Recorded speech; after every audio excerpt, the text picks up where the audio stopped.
Worst case scenario, I'll give it to you. They go bankrupt, okay?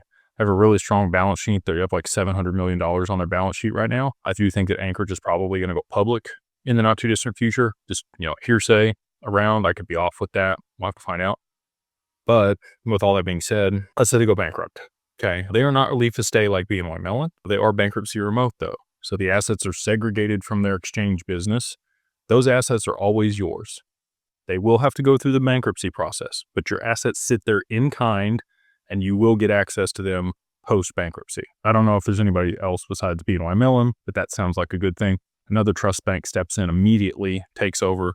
You never skip a beat with that if something were to happen. But I don't think BNY Mellon's going anywhere or anybody else that's relief estate because BNY Mellon has like 50 or 60 trillion dollars under custody, kind of a big deal. So all that being said, that's like worst case scenario. I look at it like a three-legged stool.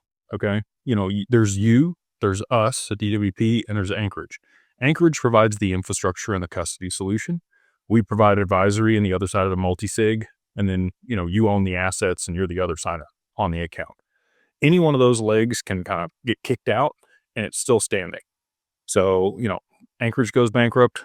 Cool. We go through the bankruptcy process. Your assets are still there. We're still your advisor. No problems. We go out of business. Something happens to DWP. That's fine. You can, have your RIA or another RIA set up with Anchorage.